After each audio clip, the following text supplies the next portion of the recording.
Welcome back to the OMG MotoGP podcast, OMG Extra. This is your extra dose of MotoGP chat for the week ahead of the racing this weekend in Phillip Island with myself, Harry Benjamin, and of course, former Grand Prix rider and British champion Keith Ewan. Thank you so much for all the lovely comments from our last show about Stuart Higgs. What a fantastic man. So what a fantastic episode. If you haven't watched or listened to that, go back and do it.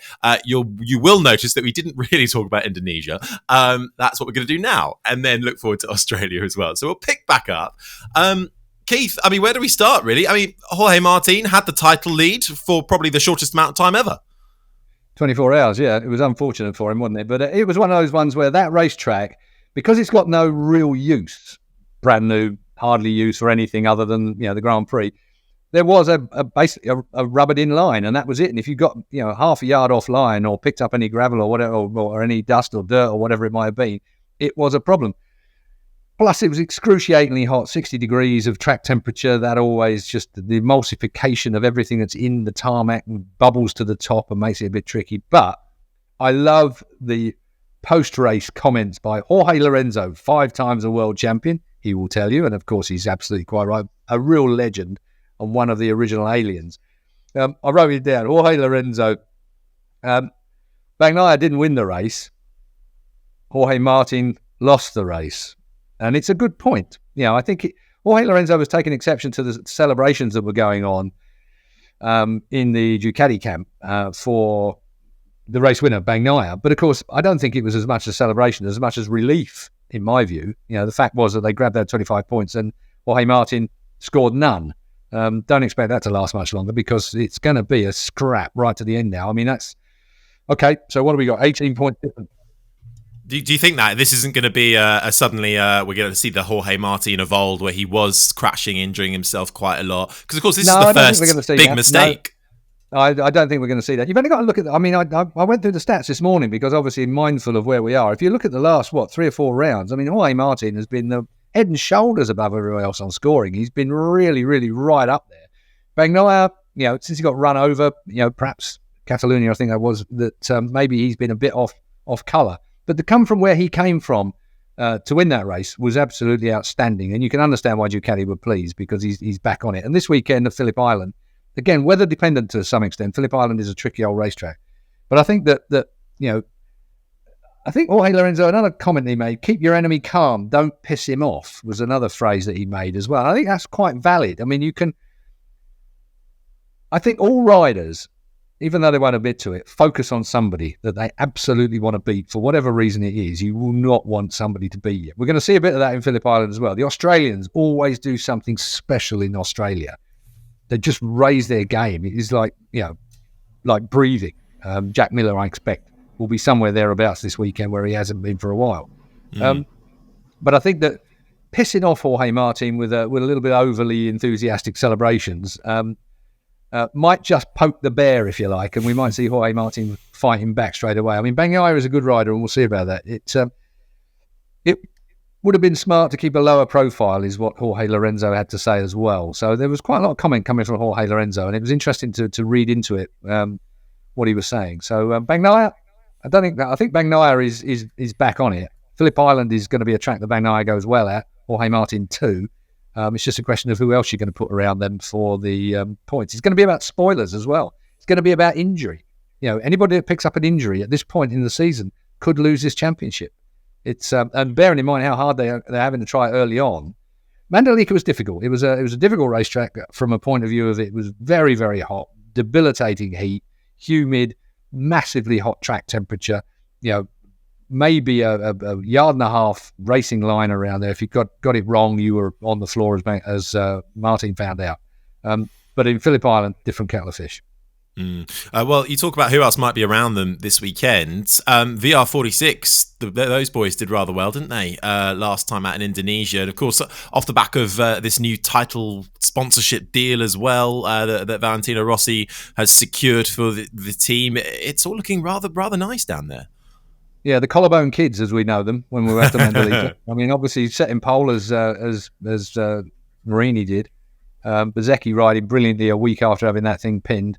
But again, Phillip Island's a tough racetrack. There's a lot of work to be done around Phillip Island. It's going to be interesting to see whether any of those niggling injuries create a problem for them as we get going throughout there. And it's an easy place to make a mistake as well, as many often do. So it's a difficult racetrack. It's a great racetrack. If we have good weather, which again, I have just had a look. I've had a look at the weather. Chance of rain Saturday and Sunday. And it can change. I mean, if it blows from the South Pole, you're going to be freezing your nuts off. If it blows from inland, it's quite a bit warmer.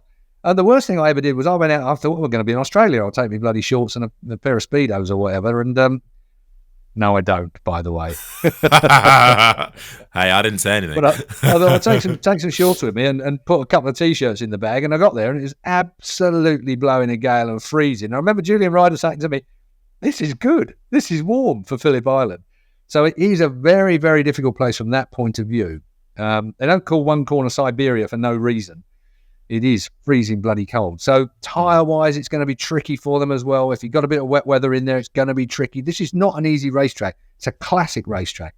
I mean, it's, you don't get a big crowd there.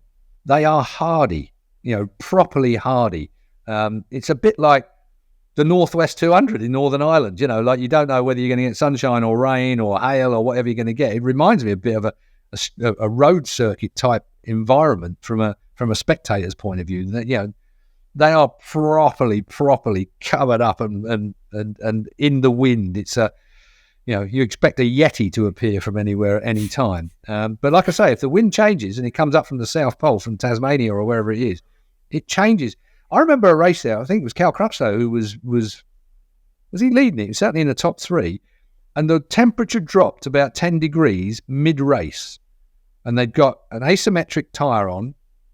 And we got asymmetric tyre on. Yeah, they had, I think, and one side was harder than the other, and basically it just didn't work when it got to a certain temperature, and into one of the hairpins. I think it was Honda. And down he went. I mean, it can change like that, and we will be seeing some of that if the weather changes mid-race, mid-session, midday, or whatever it might be. Phillip Island, tricky track, great track, but tricky. Well, somebody who had a rather good run of it, and maybe will be hoping for a better run this weekend as well, is a man we've not spoken much about this season. He's lost his seat to Marc Marquez. Fabio DiGiannantonio, best result, fourth. At last time out in Indonesia. It's funny what being sacked can do for a rider. Well, again, we've seen it before with some riders. I mean, it just takes the pressure off, doesn't it? You just do your best and move forward to wherever you're going to go. So Digi, shame for him, but not unexpected in the circumstances. It's a cutthroat market out there, and it's all about business. Where do you see him going? Good question at the moment. That's a very good question. His management is going to be working hard. Whatever it is, it ain't going to be as good as where he is. Let's put it that way. From a rider's point of view, it's going to be a step back and gather his thoughts up and get himself back on the list, if you like. We'll wait and see. There's a lot of great riders coming through. Some manufacturers are oversubscribed, and that is the problem as well. When you've got the likes of Marc Marquez moving camps, I see all sorts of things with people saying that Marc Marquez is going to win the championship next year as well. I don't see it like that. It's going to be very interesting to see how that shapes up from the get-go next year. I'm sorry, we should be talking about Mandalika and Phillip Island, but I think all eyes still are looking towards Marc Marquez, aren't they? I mean, we're all, what we'd give for seeing Marc Marquez on a Ducati this coming weekend at Phillip Island.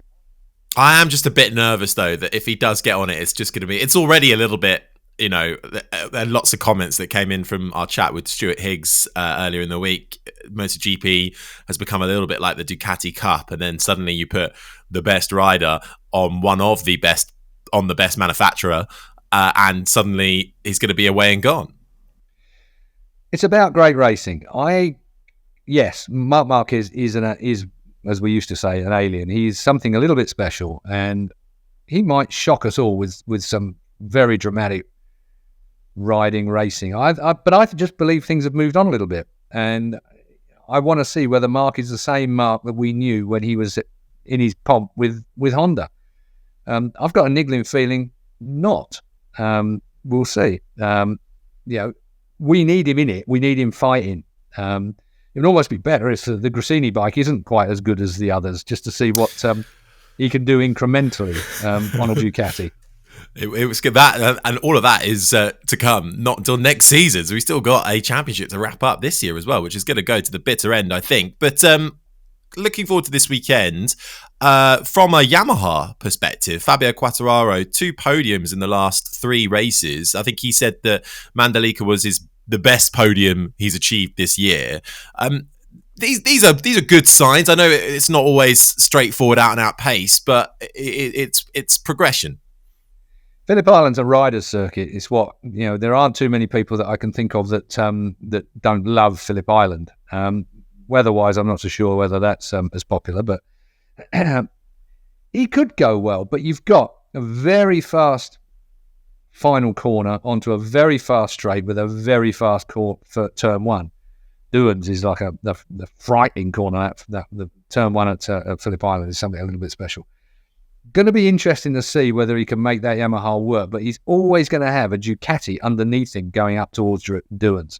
And that, I think his single lap pace for qualifying and the like could be quite good. And you need to qualify. You need to get yourself sorted out. But by the time we've gone for the first time through Duans down to the Southern Loop, he's going to have Ducatis all over him. And that is the problem you've got on a bike that isn't quite as quick as it needs to be.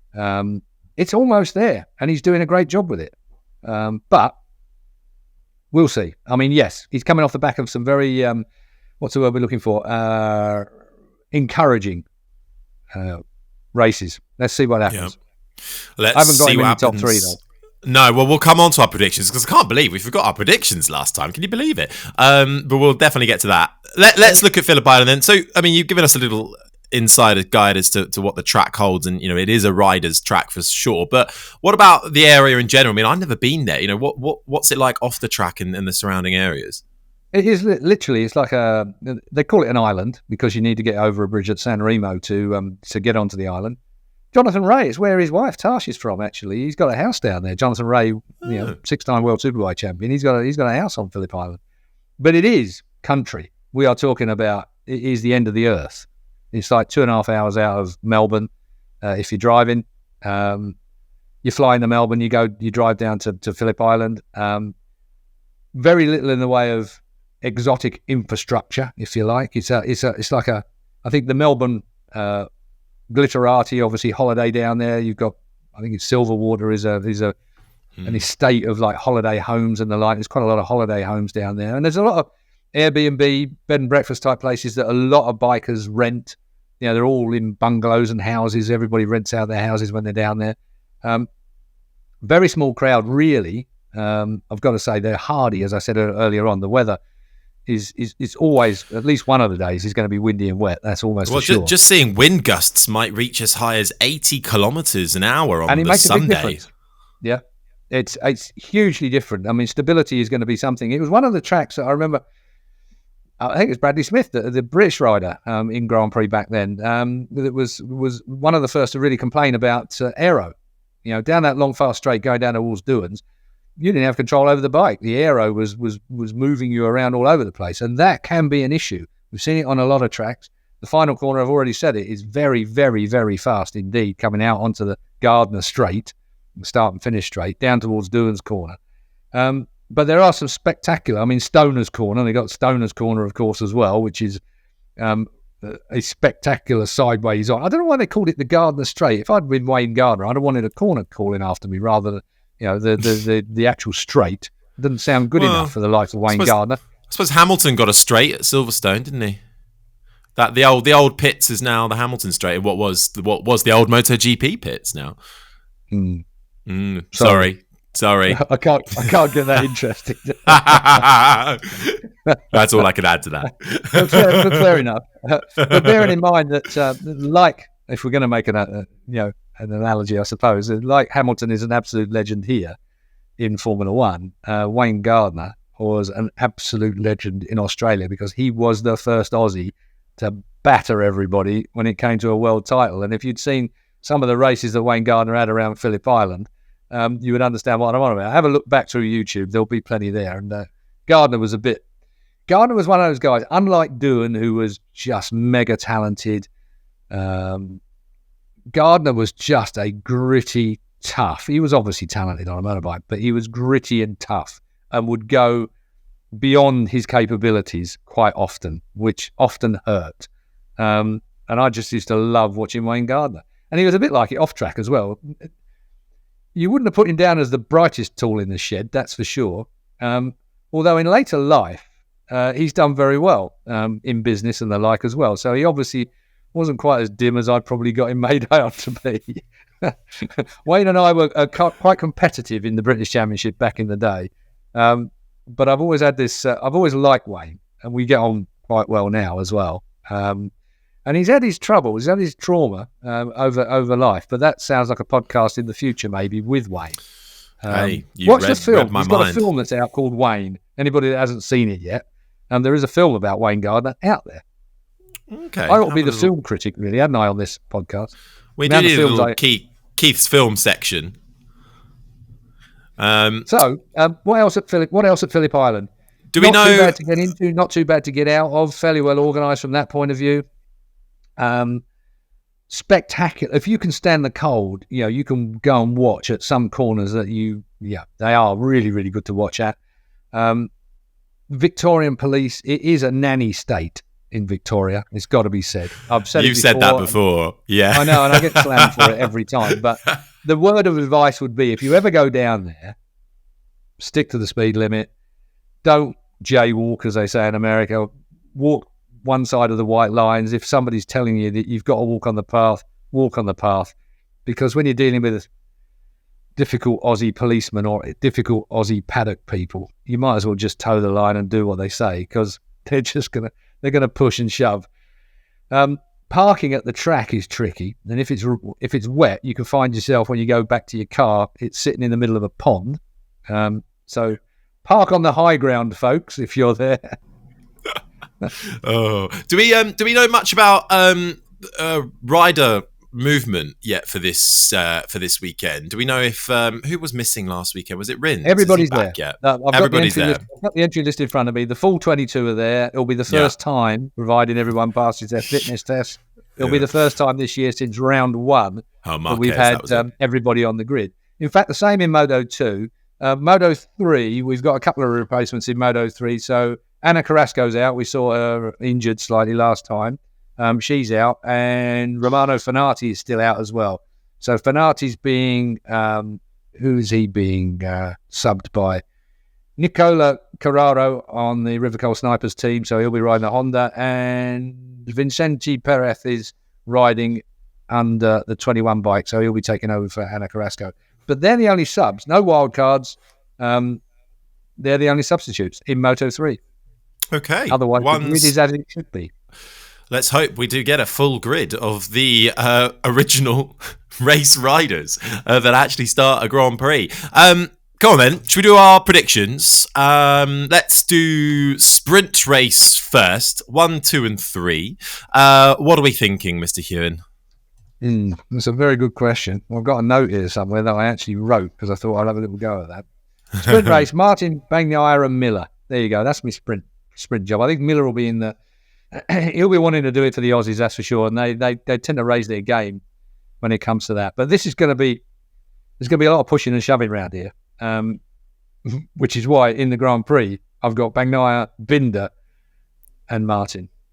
Okay. Binder hit everything except the safety car last time out. Yeah, that on the Saturday and on the Sunday, and he's going to be aggressive again. And I think it's going to take a fair bit of aggression to get this done.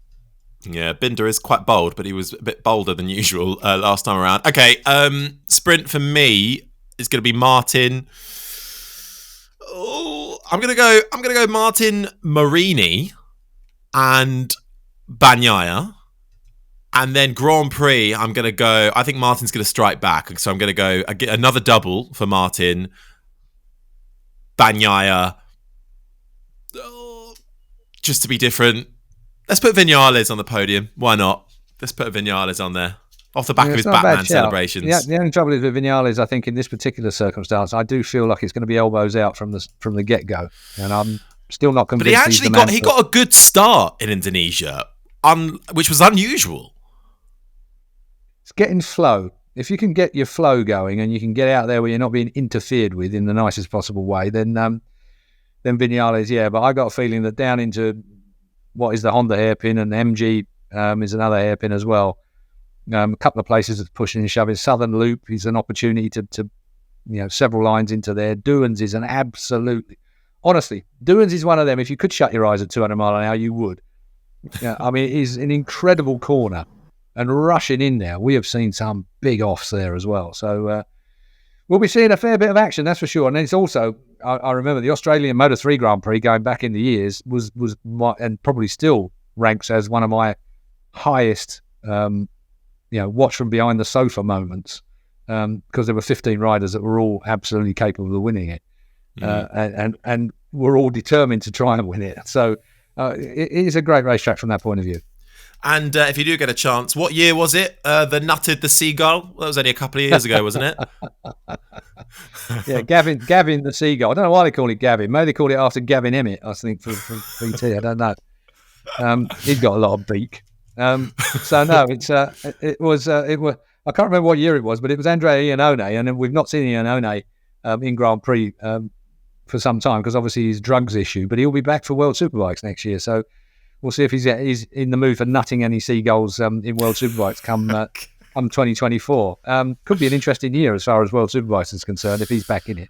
Maniac Joe, as he was known, Crazy Joe for a while, but Maniac Joe was his own designated nickname over the years. And yes, he was unfortunate that as he appears over the top of the hill down into the hairpin, there was a seagull nonchalantly wandering about and flew straight up into his face. Interesting, TNT, BT stroke TNT retweeted that piece of commentary. That's the only time I think they've publicised my association with them for some considerable time. So obviously...